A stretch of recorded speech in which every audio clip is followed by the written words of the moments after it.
Me llamo Clara y a mis 82 años, con un cuerpo que se fatiga y una memoria que a veces me juega malas pasadas, creía haber reconciliado mi alma con el pasado.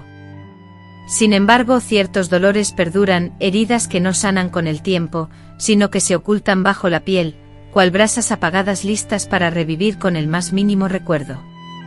He recorrido una larga vida, marcada por el silencio, incontables veces he permanecido sentada en este sillón, con las manos posadas sobre mis rodillas, observando el mundo exterior a través de la ventana, como si el tiempo siguiera su curso sin alteración, como si mi historia careciera de importancia.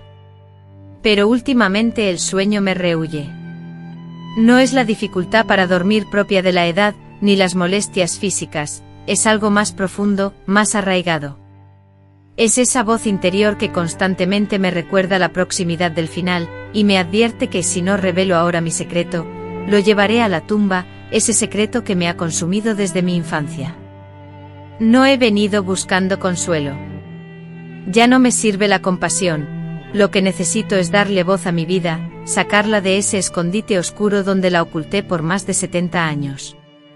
Tal vez alguien en algún lugar me escuche, tal vez una mujer, una anciana como yo, o quizás una muchacha que aún puede elegir un camino diferente. Quizá esta confesión le otorgue a alguien la valentía que a mí me faltó. Por eso hoy quiero contar sin adornos, sin excusas, porque he cargado con una culpa que no me correspondía, con una vergüenza que otros sembraron en mí. Y porque el silencio, ese silencio, que me enseñaron a mantener desde los 9 años, me ha hecho más daño que cualquier otra cosa.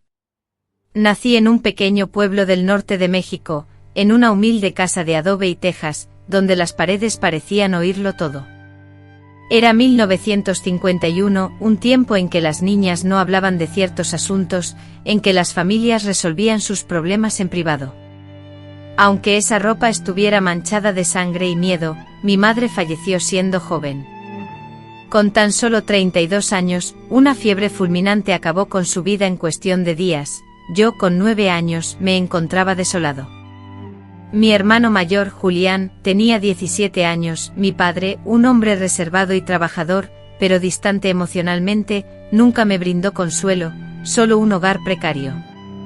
Tras su muerte no sentí lágrimas, o eso creí en ese momento, pues se quedaron atoradas en algún rincón de mi ser. Recuerdo vívidamente la misa, el aroma penetrante de las velas y el murmullo compasivo de las vecinas, quienes repetían con pesar, pobre Clara, tan joven y sin madre. Sin embargo, nadie se preocupó por Julián, nadie lo observó con compasión, nadie sospechaba que ese muchacho alto y silencioso, de manos robustas y mirada sombría, se convertiría en el perpetrador silencioso de mi infancia. Después del fallecimiento de mi madre, la atmósfera de la casa se transformó sutilmente, aunque no visiblemente, los días se tornaron sombríos, las ventanas permanecían cerradas y los pasillos se extendían, fríos e interminables. Julián abandonó la escuela, argumentando que necesitaba trabajar y cuidar de mí. Mi padre, imperturbable, solo asintió en silencio. Él madrugaba para ir a trabajar en las tierras y regresaba cuando caía la noche. Durante el día, Julián asumía el rol del hombre de la casa, pero se convirtió en algo más. Al principio fue sutil, miradas fijas, roces inesperados, órdenes dadas con un tono que me hacía sentirme pequeña. Yo, siendo una niña, no comprendía del todo, pero mi cuerpo sí lo hacía. Mi cuerpo sabía, y temblaba cada vez que él entraba a mi habitación en las noches. No puedo relatarlo todo de inmediato, es demasiado. Pero sí quiero dejar claro que ese fue el inicio de un infierno que duró años. Julián me repetía que era mi responsabilidad, que mi madre ya no estaba y que él me protegería de los hombres malos. Sin embargo, era él quien se metía en mi cama, como si fuera suya. Era él quien me forzaba a callar, a sonreír en la mesa, a ser una niña obediente durante el día y su mujer durante la noche. A veces me preguntan por qué no grité, por qué no escapé, y les pregunto con una interrogante que arde, ¿a dónde podría haber huido una niña de 9 años, que solo conocía la modesta casa de adobe como su universo, que únicamente reconocía el rostro de su hermano como familiar y que solo tenía a su padre, un hombre que jamás le dirigía una mirada, como la única figura adulta en su vida. En el pueblo, todos admiraban a Julián. Lo elogiaban como un joven trabajador que protegía a su hermana, casi como si fuera su hija, un ejemplo a seguir, según el cura. Yo, avergonzada, agachaba la mirada ante esas palabras, sintiéndome sucia sin comprender el porqué. Crecí creyendo que era normal, que todas las niñas experimentaban ese tipo de cariño fraternal. Tardé años, incluso décadas, en comprender que aquello que él me hizo no era amor, sino abuso, posesión, un robo descarado de mi infancia, que me dejó atrapada en un cuerpo que sentía ajeno. Por favor, no me ofrezcan su lástima ni expresen su pesar. No quiero que me vean como una víctima indefensa. He sobrevivido y eso ya es una victoria que muchas no alcanzan. Lo único que pido es que me escuchen. Porque existen niñas que actualmente experimentan las mismas vivencias traumáticas que yo sufrí. Hay niñas que incluso esta noche se cubrirán la boca con las sábanas para ahogar sus gritos de dolor y miedo. Y existen familias que deliberadamente optan por ignorar y no involucrarse en la situación. Hoy mi discurso no es personal, hablo en nombre de esas niñas. Hablo por la niña que fui, por la mujer que soportó sufrimiento constante a lo largo de su vida, y por la anciana que finalmente halló el coraje para romper el silencio. Si esta historia logra prevenir que otra niña padezca lo mismo, entonces el esfuerzo de hablar habrá valido la pena. Y si tú, mujer que me escuchas, encuentras resonancia en mis palabras, deseo que sepas que no estás sola, nunca lo has estado. Durante mucho tiempo creí que la muerte de mi madre fue el detonante de todo, el instante preciso en que mi mundo se fracturó. Sin embargo, ahora, con la perspectiva que me da el tiempo y la experiencia, comprendo que la tragedia no se originó en ese momento, sino mucho antes, en los detalles aparentemente insignificantes, en las largas ausencias de mi padre, en las miradas persistentes de Julián, incluso cuando mi madre aún vivía. El ambiente en casa era tenso, una atmósfera de conflicto latente que se ocultaba tras el silencio. Tras el entierro de mi madre, el tema se volvió tabú, no se permitían demostraciones abiertas de dolor, como si las lágrimas fueran un privilegio inalcanzable. Mi padre regresó al trabajo 2 días después, sin pronunciar una sola palabra, sin dirigirme una mirada ni preguntarme si había comido. Julián, por su parte, empezó a comportarse como si la casa le perteneciera, sin solicitar permiso para nada y tomando decisiones por mí. En ese periodo, él trabajaba mediodía con un tío lejano en un taller de carpintería y luego se ocupaba de la casa. Él mismo solía decir que su única función era estar presente, vigilando y observando todo con una actitud que me resultaba enigmática e inquietante. Me daba instrucciones sobre cómo debía peinarme, qué ropa usar para ir a la escuela, y si podía o no salir al patio. Yo, sumisa, obedecía, desconocía que tuviera otra alternativa. En aquel pueblo no existían psicólogos ni maestras dispuestas a plantear preguntas incómodas. Lo que ocurría dentro de casa, permanecía dentro de casa, una regla tácita y despiadada que protegía a los culpables y silenciaba a las víctimas. A los pocos días, Julián empezó a entrar en mi habitación por las noches. Primero con pretextos, aduciendo ruidos o preocupación por mi bienestar, ofreciéndome abrazos para calmar mi temor. Con tan solo 9 años me escondía bajo las sábanas, incapaz de reaccionar, paralizada.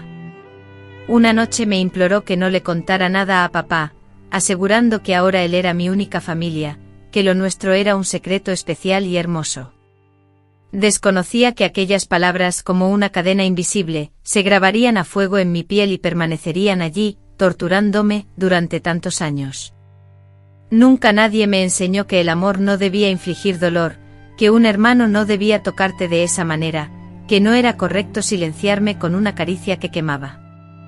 La escuela representaba mi único santuario, aunque en ese momento no sabía cómo utilizarlo. Las otras niñas charlaban sobre sus muñecas, los deliciosos postres que sus madres horneaban, y las novelas que disfrutaban con sus tías. Yo, en cambio, permanecía en silencio, fingiendo interés, sin tener nada que compartir. Si llegaba con los ojos hinchados por la falta de sueño, inventaba una pesadilla. Si notaban mi retraimiento, culpaba a una gripe. Y cuando me preguntaban por mi madre, simplemente inclinaba la cabeza y respondía que estaba con Dios. Pero Dios para mí era una figura vacía, un ser que no había escuchado mis plegarias ahogadas entre las sábanas, ni mis súplicas silenciosas, mientras sentía el cuerpo de mi hermano aprisionándome. Hoy recuerdo vívidamente un día en la escuela, cuando la maestra nos solicitó dibujar a nuestras familias. Las demás niñas llenaron sus hojas con vibrantes representaciones de sus seres queridos, madres radiantes con coloridos vestidos, padres portando sombreros y jugando con sus hijos en jardines soleados. En contraste, yo dibujé una casa solitaria, con todas las ventanas herméticamente cerradas. En la esquina de una oscura habitación, se encontraba la figura de una niña, ensimismada. La maestra, al ver mi dibujo, comentó con voz suave que le parecía triste, pero no profundizó en el tema. Nadie, ni la maestra ni mis compañeros, parecía interesado en saber más sobre mi dibujo, sobre mis sentimientos. Un día una vecina amable nos visitó, trayendo un pastel de maíz recién horneado. Julián, mi hermano mayor, salió a recibirla y me ordenó que permaneciera dentro de mi habitación. Sin embargo, desobedecí su orden y entreabrí la puerta para escuchar su conversación. Oí a la vecina expresar su preocupación por mi delgadez y mi aparente falta de alegría. Julián respondió con voz cansada, que aún estaba afectada por la muerte de mamá, que era normal que me sintiera así. Después de esa visita, la vecina nunca más regresó, y nadie más volvió a llamarnos. La casa se fue sumiendo en un silencio cada vez más profundo, un capullo cerrado y oscuro. Mi padre, por su parte, pasaba cada vez menos tiempo con nosotros, como si quisiera evitar la realidad. Desconozco si no se percataba de mi sufrimiento o si simplemente prefería ignorarlo. Él nunca fue un hombre afectuoso ni especialmente atento. En silencio y sin hacer ruido, desayunaba, luego desaparecía antes de que el sol asomara por el horizonte, y cuando volvía se refugiaba en su habitación, aislándose del mundo. A veces al cruzarnos su mirada se perdía en mí como si no me reconociera. En contraste, Julián se aproximaba cada vez más, dejando de lado cualquier pretensión de afecto. Me susurraba palabras al oído, me instaba a sentarme sobre sus piernas, a besarlo en la mejilla, replicando las demostraciones de cariño que, según él, debía brindar una esposa. Lo hacía no por deseo sino por temor, porque cuando me negaba, su voz se volvía gélida y amenazante. Me decía que me abandonaría, que mi padre me enviaría con una tía solitaria que vivía en las montañas, que nadie me amaría si él no estaba conmigo. Y yo, que ya me sentía un desecho, le creía ciegamente. Lo más terrible no eran las agresiones físicas, aunque existieron. Lo peor era la confusión mental, la incapacidad de discernir si había cometido algún error. Crecí pensando que el amor se manifestaba a través de la obediencia, el silencio y el sufrimiento. Creía que si un hombre te amaba, tenía derecho a tocarte, a utilizarte. Nunca me enseñaron a establecer límites, ni siquiera a reconocer el abuso. Para mí, esa era la vida que me había correspondido, la vida en sí misma. Un domingo en la iglesia, mientras el padre pronunciaba el sermón sobre el pecado y la pureza, sentí un escalofrío.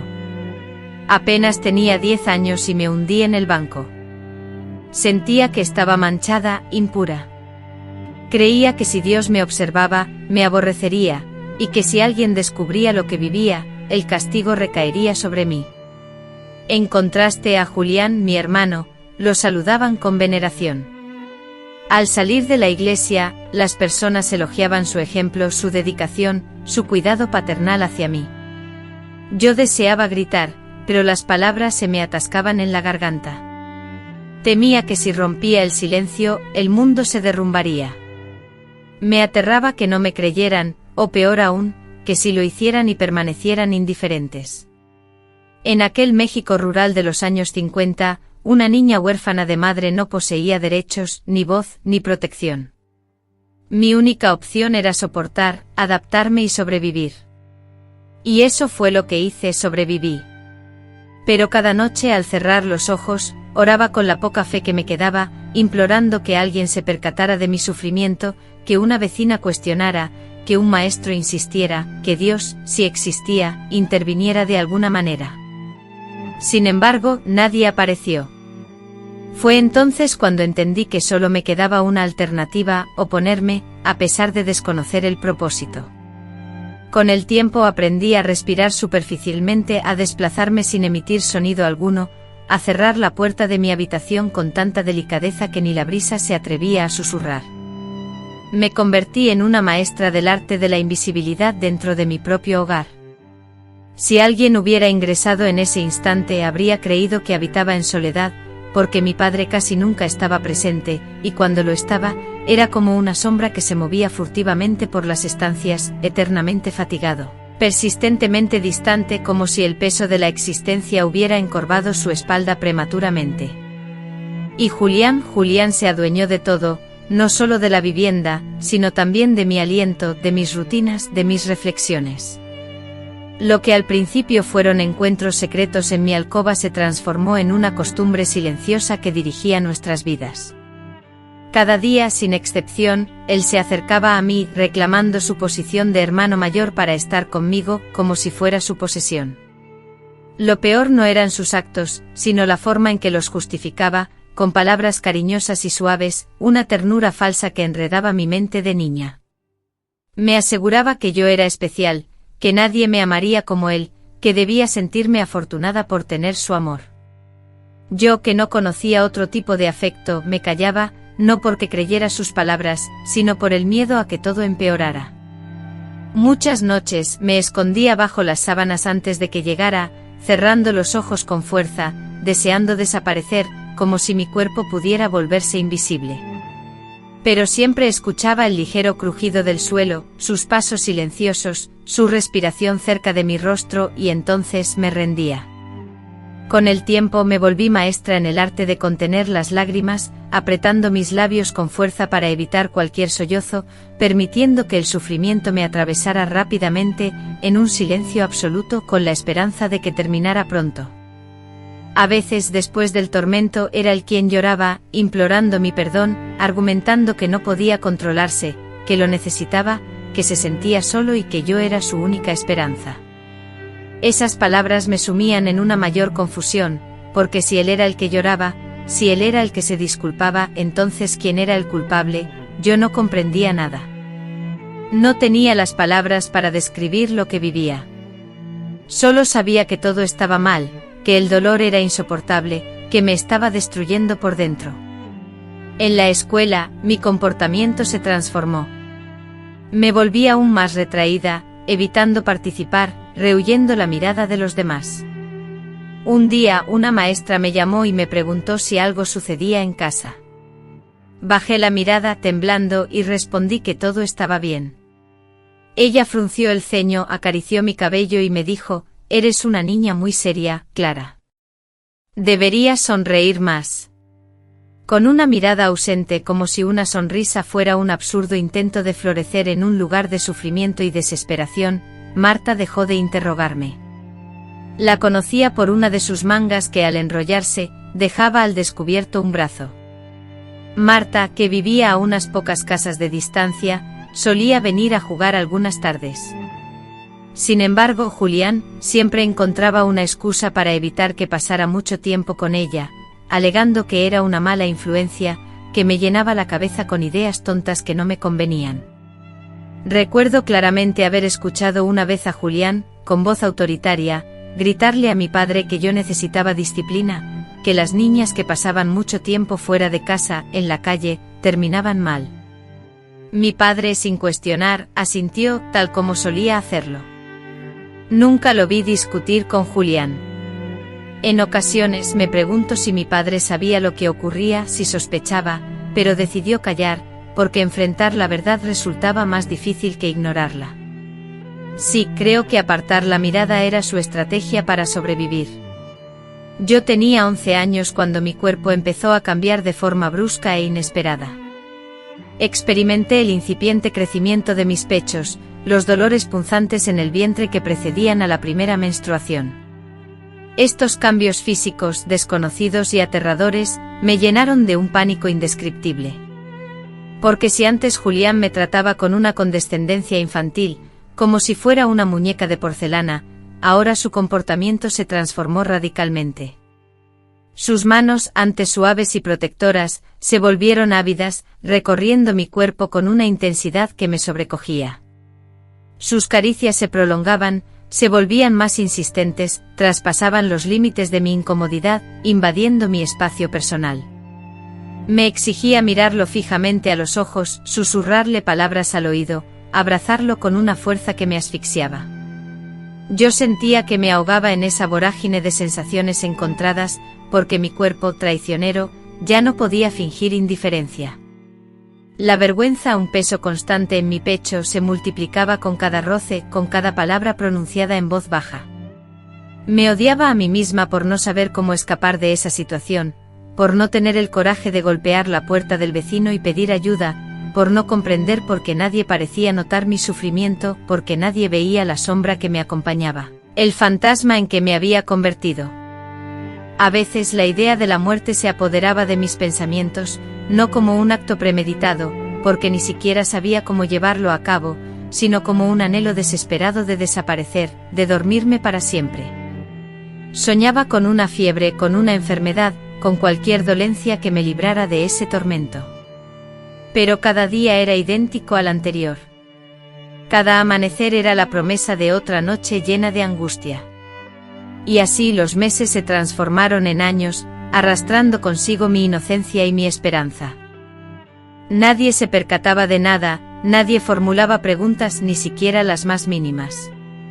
Las vecinas se deshacían en elogios, admirando mi supuesta bondad y mi impecable educación, tejiendo comentarios sobre lo modélica que era. El cura, con una sonrisa indulgente, me observaba cada domingo llegar sola a la misa, con la mirada fija en el suelo. En una ocasión, incluso me utilizó como ejemplo en su sermón, exaltando mi modestia, mi obediencia y mi fervor religioso. Sentí un impulso irrefrenable de reír a carcajadas, de gritar la verdad, de confesarle que la niña piadosa que él tanto admiraba compartía cama con su propio hermano, no por elección, sino por falta de un refugio donde guarecerse. Pero me callé. La revelación de mi secreto era más peligrosa que el silencio, y una voz interna, persistente, me susurraba que nadie me creería, que todos me señalarían como la causante, la culpable de lo que ocurría. A la edad de 13 años, la situación se volvió insostenible. Julián ya no se limitaba a las noches, sino que su acoso se había intensificado. Mientras me duchaba, sentí que Julián entraba al baño sin permiso. A pesar de mi incomodidad, continuó tocándome, y esa misma tensión se repetía mientras cocinábamos juntos, con sus manos buscando mi cuerpo. En presencia de mi padre, me besaba en la frente fingiendo un afecto fraternal que ocultaba el verdadero propósito de sus dedos, que se deslizaban por mi espalda con una insinuación que yo entendía perfectamente. Me volví distraída y torpe, rompía objetos y olvidaba tareas sencillas. Julián, entonces, empezó a irritarse conmigo. Los llantos y las disculpas desaparecieron, ahora me gritaba y me zarandeaba violentamente por los brazos. Una noche me empujó contra la pared y con voz amenazante, me advirtió que si lo traicionaba o revelaba algo a alguien, me mataría. Fue entonces cuando sentí el terror de la muerte por primera vez, pero también despertó en mí algo parecido a la rabia. Una rabia sorda y contenida, como una semilla que germina en silencio, porque algo dentro de mí se había roto. Estaba exhausta y empecé a preguntarme si tal vez existía otra salida. Si alguien, en algún lugar, podría oírme. Pero la idea de esa pregunta, esa posibilidad, aún no se había materializado en una decisión firme, era tan solo una sombra, un pensamiento fugaz. A mis 13 años yo seguía siendo esa niña que por costumbre, dormía con las manos fuertemente apretadas debajo de la almohada, creyendo ciegamente que el amor se manifestaba a través del dolor y que la obediencia era la única salvaguarda contra la completa invisibilidad. Fue al cumplir 14 años cuando por primera vez, algo esencial dentro de mí se fracturó de manera irreparable. Hasta entonces mi existencia se había basado en la estricta rutina y la incondicional obediencia. Como una criatura adiestrada para la resistencia, sabía con precisión matemática la hora en que los pasos de Julián resonarían en el pasillo, sabía cuándo me pediría que me quedara en casa en lugar de jugar con las otras niñas junto al río, y sabía cuándo pondría su mano en mi hombro frente a los vecinos, en un gesto de posesión. Conocía el momento preciso para forzar una sonrisa, para inclinar la cabeza en señal de sumisión, para desaparecer, pero un día, en medio de la cotidianidad más absoluta, una simple conversación lo transformó todo. Ocurrió en la casa de la señora Carmen, una viuda que residía a unas pocas calles de la escuela, y que me había contratado para ayudarla a limpiar el patio y fregar los platos, recibiendo unas monedas a cambio. Era una mujer mayor, de esas que parecían llevar el corazón colmado de relatos que nadie se había interesado en oír. Solía hablar mucho, aunque yo casi nunca contestaba. Pero aquel día, mientras fregábamos unas ollas grandes en la pila de la cocina, me preguntó si tenía novio. La pregunta me tomó totalmente por sorpresa y me dejó sin palabras. Creo que me sonrojé. Ella soltó una risita y me dijo: claro que no, si todavía eres una niña, pero algún día te enamorarás y te darás cuenta de que el amor no causa dolor. Esa frase se clavó en mi memoria como una punzada. El amor no duele. La repetí una y otra vez mientras caminaba a casa. La repetí mientras doblaba la ropa, mientras preparaba la cena. La repetí acostada en la cama, con los ojos abiertos en la oscuridad de la noche. El amor no duele. Entonces, ¿qué era lo que yo sentía? Porque a mí sí que me dolía. El dolor se extendía por todo mi ser, en mi cuerpo, en mi mente, en lo más profundo de mi alma. Era un dolor que calaba en mis huesos, un dolor que se manifestaba en el silencio. Al día siguiente en clase, la maestra leyó un cuento sobre una niña que, desesperada, huía de su hogar para escapar de los golpes de su padrastro. Las demás alumnas escuchaban atentas, algunas con evidente sorpresa, otras con una compasión superficial que se mantenía a distancia. En ese momento sentí una opresión en el estómago. No era mi historia, o no del todo. Julián no me golpeaba físicamente, o no siempre, pero me lastimaba con cada palabra hiriente, con cada caricia impuesta, con cada noche que me hacía sentir insignificante. Esa niña del cuento tuvo el coraje de escapar. Yo, en cambio, apenas me atrevía a pensar en ello. Sin embargo, desde ese día, algo cambió en mi interior. Comencé a observar con más atención a las personas que me rodeaban. Veía a los padres acariciando a sus hijas en la plaza, con respeto, con ternura, con un amor genuino. Observaba a las niñas corriendo a abrazar a sus hermanos sin temor, sin reservas. Y veía a las madres corrigiendo a sus hijos sin recurrir a la violencia. Con el tiempo comprendí que la realidad que vivía no se asemejaba a una familia, ni ofrecía protección o normalidad. En lugar de eso, era un constante encierro, un abuso sistemático y una sumisión forzada. Sin embargo, este entendimiento no llegó de golpe, fue un proceso lento y doloroso, comparable a la lenta separación de dos pieles que habían estado unidas durante años. Hubo momentos en que dudé de mi propia cordura, pensando que estaba imaginando todo, exagerando la situación. Julián, con astucia, manipulaba mi mente. Había perfeccionado el arte de hacerme sentir culpable, culpándome de su comportamiento, argumentando que si él era así, era por la soledad que le había dejado la partida de mi madre. Me decía que si yo no estuviera, él se quitaría la vida. Una noche me mostró una navaja, manifestando su dolor por estar cerca de mí sin poder amarme como a una mujer. Me abrazó fuertemente y rompió a llorar. Yo, con solo 14 años, me vi incapaz de procesar esa mezcla de amenaza y afecto. Me quedé paralizada, ahogando mis lágrimas. Esa noche, al igual que muchas otras, me sometí, pero con una diferencia: algo se quebró en mi interior. La tarea que antes tenía, ahora se había transformado en una silenciosa lucha interna, un profundo rechazo, una promesa aún sin cumplir. A escondidas en la penumbra de mi habitación, comencé a escribir en un cuaderno viejo encontrado en lo más profundo de un cajón. No detallaba los actos de Julián, en cambio plasmaba imágenes vívidas, palabras sueltas, frases crípticas que solo yo podía descifrar. A pesar de la oscuridad, mis ojos percibían nítidamente. El silencio, más poderoso que cualquier grito, resonaba en mí. Me sentía como un animal dormido, pero con los dientes afilados, listo para atacar. Escribir se convirtió en mi primer acto de rebeldía, mi forma de proclamar al mundo que aún existía, que dentro de todo lo que él había usurpado, algo mío permanecía intacto. A veces consideraba compartir mis escritos con la maestra, con la señora Carmen, con mi padre, pero el miedo siempre me paralizaba, el miedo a no ser creída, a ser culpada, a que la situación empeorara. Julián había creado un universo donde yo le pertenecía, y fuera de ese mundo, la incertidumbre reinaba. Un día, en la iglesia, mientras el padre hablaba de la Virgen María, imaginé que ella descendía del altar y me tomaba de la mano. Él no me hablaba, solo me abrazaba, y me aferraba a ese recuerdo hasta que desperté con lágrimas.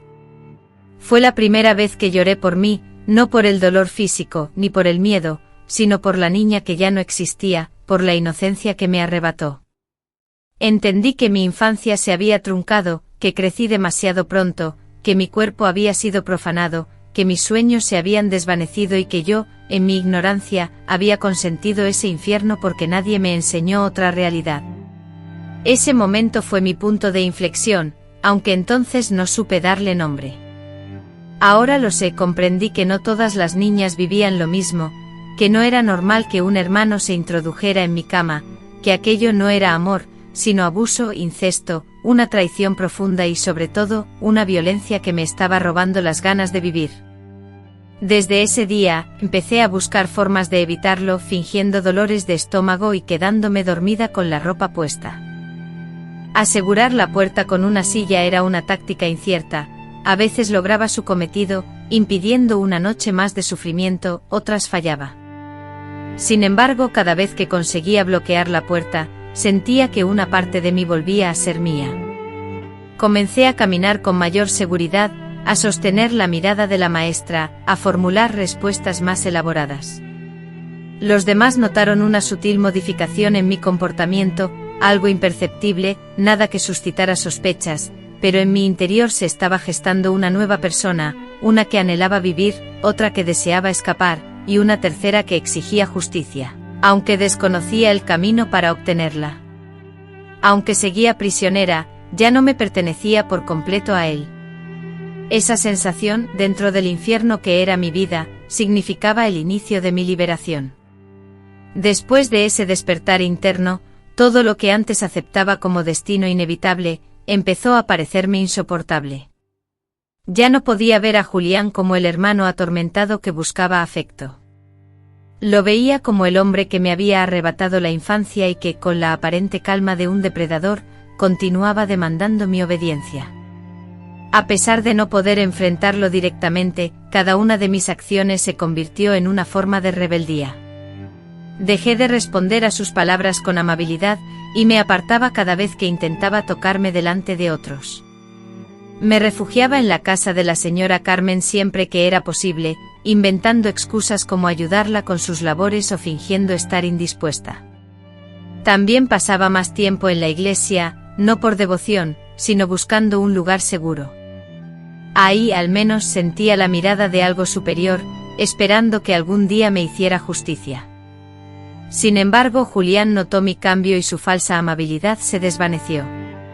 Comenzó a gritarme, a bloquearme el paso en los pasillos, a interrogarme con tono amenazante sobre mis idas y venidas, sobre por qué tardaba tanto en volver, porque ya no quería estar con él. Si le respondía con evasivas, me gritaba, si me quedaba callada, me zarandeaba. El hermano cariñoso había desaparecido. Ese hombre, un hombre lleno de ira y miedo, atormentado por la sensación de perder el dominio sobre sus bienes, me interceptó una noche cuando salía del baño con el pelo empapado. Me empujó con fuerza contra la pared, aferrándome al brazo con una fuerza tal que me dejó moretones que persistieron por varios días. Me interrogó exigiendo saber si tenía otro hombre, si estaba involucrada con algún muchacho. Le aseguré que no, que la idea era absurda, que rara vez salía de casa. Ante mi respuesta me escupió en el suelo, acusándome de ingratitud y asegurando que todo lo que había hecho por mí carecía de valor, que sin él yo no era nada. Esa noche me encerré en mi habitación, con el corazón latiendo desenfrenadamente como un tambor. Mis piernas temblaban incontrolablemente. Temí que intentara romper la puerta, pero no lo hizo. No esa vez.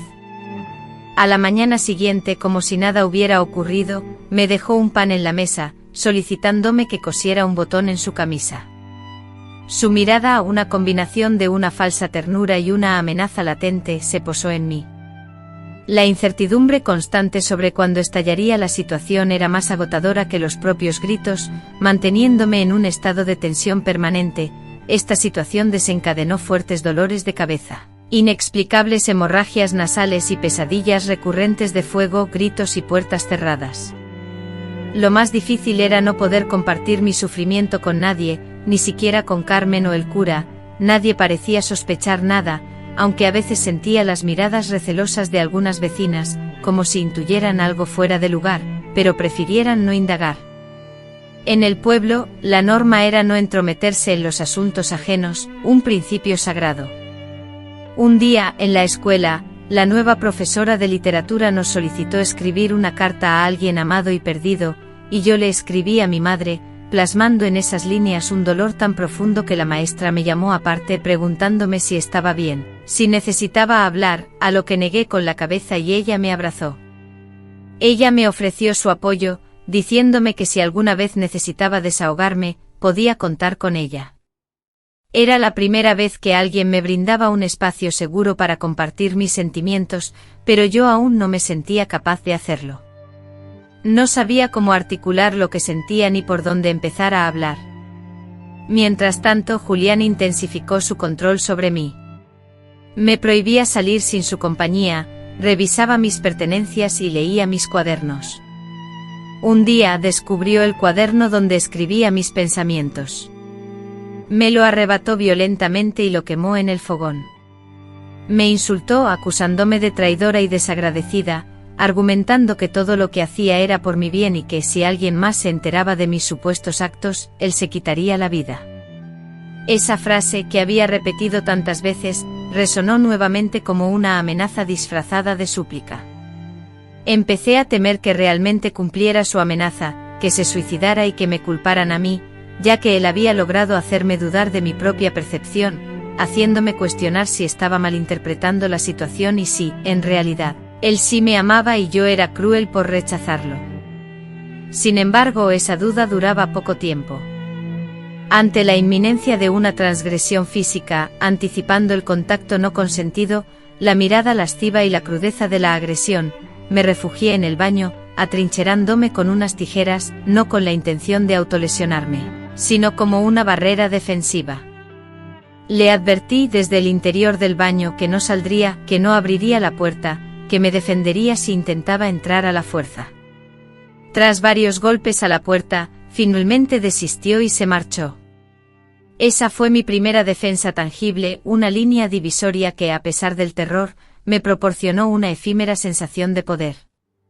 Sin embargo, la represalia llegó al día siguiente, me ocultó mi ropa, me mantuvo encerrada sin alimentos durante toda la mañana, y me acusó de ser la causante de la ruptura de la confianza, amenazando con revelar la situación a mi padre.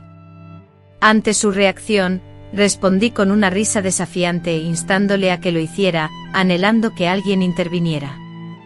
Él, en silencio, me observó fijamente durante un largo lapso de tiempo antes de marcharse. Este evento marcó un cambio, pues a partir de entonces cesó de mirarme. Ella, otrora una niña frágil y obediente, ya no lo era. Él, en su paranoia, me veía como una amenaza y esa percepción, lo sabía, lo volvía aún más peligroso. Desde ese momento cada movimiento mío era escrutado, cada palabra, diseccionada. Me sentía atrapada en una prisión invisible, pero esa prisión, irónicamente, ya no lograba contenerme como antes, porque yo había cambiado, había saboreado la rebeldía y ese sabor era inolvidable. La idea de escapar comenzó a rondar mi mente. Desconocía el cómo, ignoraba el dónde, pero la semilla de la fuga ya estaba plantada. Y cada agresión, cada amenaza, cada noche de sufrimiento, me acercaba más a la puerta de la libertad. A veces intuía que Julián también lo presentía, que sentía que el tiempo se le escapaba de las manos, y eso lo transformaba en alguien más despiadado, más volátil, más impredecible. Comprendí que no podía postergar más, que debía actuar, de lo contrario, acabaría muerta, enloquecida, o ambas cosas. Y así, entre el miedo, la culpa y la ira, empecé a concebir mi huida. La huida no fue un acto de coraje súbito ni el resultado de una estrategia elaborada, sino un instinto desesperado, una llama que brotó tras años de sombra y, en vez de consumirme, me impulsó hacia la única puerta de escape. Fue una tarde de abril, cuando el calor se hacía sentir con fuerza y el aire se espesaba. Acompañaba a la señora Carmen al mercado para ayudarla con las compras y, en el camino de vuelta, nos detuvimos en la plaza. Allí, sentados en un banco a la sombra de un árbol frondoso, estaba el nuevo panadero del pueblo. Se llamaba Tomás y era de esos hombres que miran con bondad, no con deseo. La señora Carmen lo conocía y le dirigió una sonrisa. Él también me miró, pero no como lo hacía Julián, no con esa mirada tensa que siempre me obligaba a ocultarme, sino con respeto. Me dijo: mucho gusto, señorita. Esas 3 palabras, simples como eran, me recorrieron como una descarga eléctrica. Nunca nadie me había hablado con esa suavidad, con ese respeto. Era la primera vez que sentía esa cortesía, no recordaba haber sido tratada así. Aunque la conversación con Tomás fue breve, un simple instante, algo cambió dentro de mí, se fortaleció. Descubrí que existía otra manera de existir, de ser vista, de habitar mi propio cuerpo sin miedo. Regresé a casa pensando en las palabras de Tomás, que resonaban en mi mente.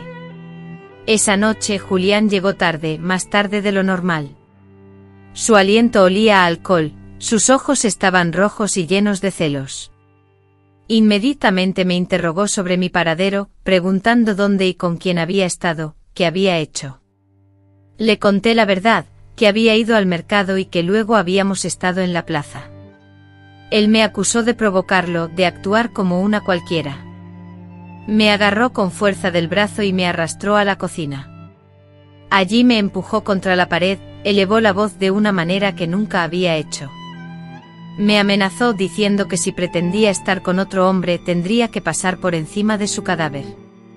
Luego me abofeteó. El golpe fue seco, ardiente, doloroso. Por unos instantes mi vista se nubló por completo, un negro profundo me envolvió, pero no derramé lágrimas ni emití grito alguno. Solo mantuve mis ojos fijos en él con una expresión que combinaba el terror y un odio profundo, una mezcla que, supuse, no pudo pasar desapercibida. Pareció percibirlo porque se detuvo en seco. Me liberó, se apartó de mí y salió de la cocina. Escuché sus pesados pasos resonando al subir las escaleras, cada uno marcando la última vez que me tocaría con sus manos. Esa noche, mientras su respiración se acompasaba al sueño, preparé una maleta en silencio, con movimientos lentos y sigilosos. Metí pocas cosas, un vestido que había lavado, la libreta nueva que escondía cuidadosamente entre las tejas del tejado, una fotografía vieja de mi madre y las monedas que pacientemente había ahorrado durante meses. No tenía un plan definido, ni un futuro claro en mi mente. No sabía si buscaría refugio en casa de Carmen, si abandonaría el pueblo caminando, o si alguien me acogería. Lo que sí sabía con certeza era que si me quedaba, mi sufrimiento no tardaría en terminar. Me calcé los zapatos más viejos, aquellos que no hacían ruido al contacto con el suelo, los únicos que me permitían moverme sin alertar a nadie. Justo antes de que el sol asomara por el horizonte, cuando el canto de los gallos aún no rompía el silencio de la noche, salí por la puerta trasera. La quietud del pueblo, a esa hora, era densa y palpable. Las casas permanecían dormidas, los perros no rompían el silencio con sus ladridos. Sentía que el mundo entero en ese instante contenía la respiración. Y caminé sin mirar atrás. Ignoraba la inmensidad que separaba el sufrimiento del alivio, la tortura de la liberación. Sin embargo, persistí. Cada paso era un suplicio, mis pies abrasaban el suelo, pero mi pecho se convulsionaba en una danza agridulce de terror y consuelo. Sin lágrimas, sin pensamientos, solo movimiento. Al llegar a la humilde morada de la señora Carmen, golpeé con los nudillos, con la delicadeza de quien teme romper la frágil barrera de un mal sueño. La puerta se abrió revelando a la señora Carmen envuelta en una bata, con el rostro aún somnoliento. Me observó detenidamente sin cuestionamientos. Me envolvió en un abrazo, me guió al interior de su hogar, me ofreció un vaso de agua. Yo, muda, incapaz de articular palabra, solo me desplomé en una silla, permitiendo que el silencio expresara lo que mi voz no podía. Al cabo de un tiempo su mano acarició mi cabello, y sus palabras, «No estás sola, niña, aquí nadie te va a lastimar», resonaron en mi ser. Fue la primera vez que escuchaba esa promesa, que alguien me ofrecía paz sin exigir nada a cambio. Me quedé en su casa por días, anhelando la protección de sus muros. No deseaba salir, no quería que Julián supiera de mi paradero. Temía su llegada, su intento por arrastrarme de regreso al infierno, pero él nunca apareció. En el pueblo, alguien había difundido la calumnia de que me había fugado con un hombre, tachándome de desvergonzada y afirmando que yo no quería volver a saber nada de mi familia. Esa mentira, su forma de protegerse, de encubrir su propia culpabilidad, ya no me afectaba porque, a pesar de todo, estaba viva. Por primera vez en mucho tiempo, nadie tocaba mi cuerpo sin mi consentimiento y podía dormir con la puerta cerrada, sin el miedo a que alguien la abriera en la oscuridad. Carmen me ayudó a conseguir empleo en una panadería, donde también trabajaba Tomás, el muchacho de la plaza. Él me miró con la misma gentileza de siempre, sin hacerme preguntas, sin presionarme para hablar, pero su presencia me transmitía una serenidad constante. Con el tiempo le revelé fragmentos de mi historia, lo suficiente para que entendiera que venía de un pasado sombrío. Él me escuchó sin juzgar, solo tomó mi mano con delicadeza y me aseguró que tenía el derecho de vivir como deseaba, y yo, finalmente, decidí creerle. Han transcurrido más de 60 años desde aquella madrugada oscura, cuando abandoné la casa con el espíritu destrozado, el cuerpo convulsionado por el miedo y el corazón plagado de cicatrices emocionales, unas heridas que tardarían décadas en sanar por completo. A menudo me pregunto cómo pude recomponerme con tan pocos recursos, sin documentos de identidad, sin formación académica, sin el consuelo de una madre que me cobijara o la búsqueda de un padre. Me fui arrastrando un pasado turbio, una historia que resultaba más sencilla de ocultar que de compartir, pero a pesar de todo, persistí. La señora Carmen me brindó un techo y el trabajo en la panadería me ofreció una rutina, aunque el temor se instalaba en mis noches, acechando al pie de mi cama como un animal hambriento, cada mañana lograba ponerme en pie. Aprendí a vivir sin mirar atrás, o eso creía. Con el tiempo conocí a un hombre bueno. No era Tomás, aunque fue él quien me demostró por primera vez que existían hombres capaces de acercarse sin infligir daño.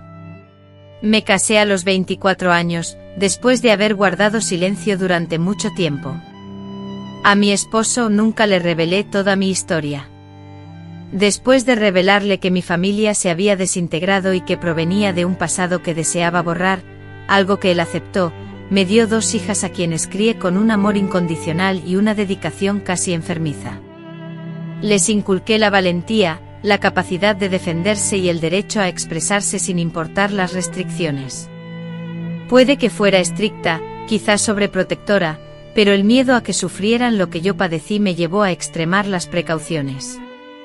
A Julián, nunca más lo volví a ver. Años más tarde una vecina me contó sobre su enfermedad, su alcoholismo y su muerte solitaria en la misma casa donde me había lastimado. No asistí a su funeral, ni oré por su alma, y no siento remordimiento alguno. No me arrepiento porque el perdón no siempre es posible ni necesario.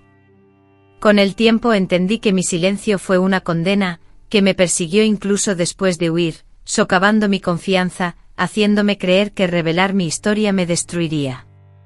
Sin embargo, la vergüenza no era mía, sino de él y además de todos aquellos que se negaron a ver, de quienes prefirieron asumir que una niña silenciosa era una niña feliz. Ahora, a mis 82 años, el miedo se ha desvanecido. Mis hijas han crecido, tengo nietos y cada mañana cuido mi jardín con manos arrugadas pero firmes. Es ahora, al final de mi vida, cuando siento la necesidad imperiosa de hablar, porque quizá exista otra mujer, otra niña atrapada en el silencio, otra joven que cree que nadie le creerá. Quiero que sepa que yo también estuve allí, que sobreviví, que escapar es posible, que la vida puede causar mucho dolor, pero también puede reconstruirse con pequeños actos de valentía. A veces basta con una sola persona que te mire con sinceridad. A veces basta con una puerta abierta. Yo no busco justicia, ya no. La justicia debió llegar cuando era niña, cuando gritar me parecía imposible, cuando escribir en un cuaderno era mi único consuelo. No, no busco justicia. Quiero que la verdad salga a la luz, que se comparta abiertamente, que no se siga encubriendo lo sucedido, ya que el silencio favorece al agresor, y hablar, aunque sea después de mucho tiempo, es también un camino hacia la curación. Si al escuchar esto sientes que algo en tu interior resuena con mis palabras, por favor, no te quedes callado /A. Busca apoyo, derriba esa barrera protectora. No esperes a que pasen los años para permitirte vivir sin temor. Yo no logré proteger a la niña que fui, pero puedo ofrecer mi ayuda a otras personas, y eso es suficiente para mí.